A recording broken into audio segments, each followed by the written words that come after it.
I teach a law enforcement professional development class called Practical De-escalation for Patrol, basic concepts, tips, and techniques.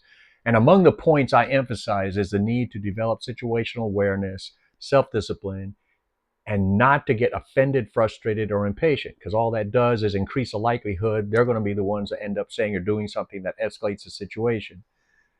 That I just had a very successful class, September 21st, 2024. And then over the weekend, I see in the news two former Warren, Michigan police officers being bound over for trial on a stupid situation that they got themselves into. That I know for a fact that a little bit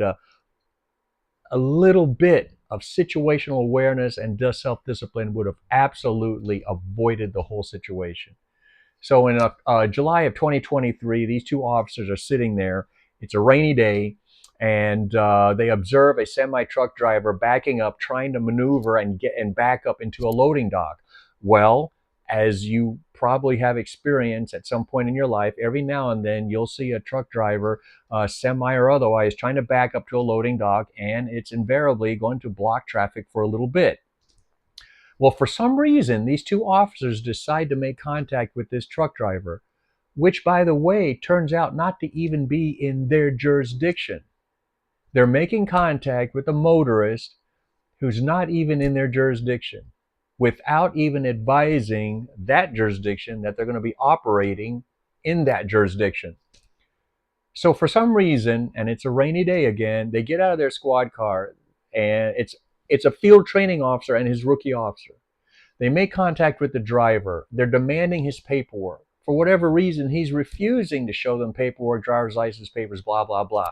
They end up threatening for him to get out of the vehicle or get tasered. He finally steps out. They throw him to the ground. They end up tasering him multiple times anyway. And he's quickly released. Within 30 days, the city of Warren settled for $400,000 and then tried to keep it quiet. But the reason this is now hitting the news is because it's now coming out. And that's how I found it in the news. And I'm looking at this situation and I'm like, what in the world? A little bit of self-discipline and situational awareness to recognize that this is not even in your jurisdiction. And besides that, why in the world are you making contact with the driver who's just trying to do his job and back up into a loading dock?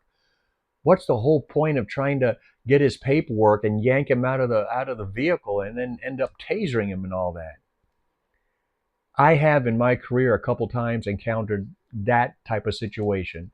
A truck driver, semi or otherwise, trying to back up into a loading dock, just trying to do his job, and invariably, depending on the street and the location of the business and all that, they're going to end up blocking traffic a bit. Very minor inconvenience. Two things would go through my head. Two things. Number one, is it in my jurisdiction? No, I'm driving on. Number two, if it is in my jurisdiction, does the driver need help? Because I'm not just going to step out of the car in the rain, right? Does the driver need help? I don't know. I'll go ask him. Hey, do you need a help? Do you want me to help with traffic or something? Because that's something I can do. And if he doesn't, I drive on. And if he does, I'll help out if I can. If it happens to be in another jurisdiction, I'll let that other jurisdiction know, which is the proper procedure and thing to do. Let the other jurisdiction know, and then I'll help out with that driver until those officers arrive on scene and take over. This absolutely was an avoidable situation, and it was that easy for me to avoid escalating the situation by just having some situational awareness. Is this in my jurisdiction? Having some self-discipline. Do I really need to make contact with this driver? Or maybe I can just stay out on the road and help direct traffic around his semi or truck or whatever.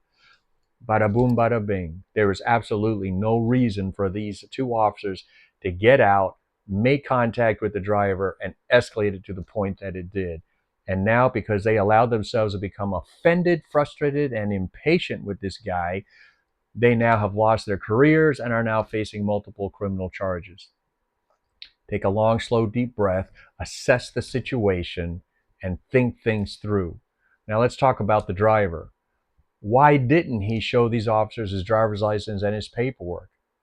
It really would have been no big deal. Just, hey, sir, yeah, I'm trying to back up. Here's my paperwork while I, try to work things out.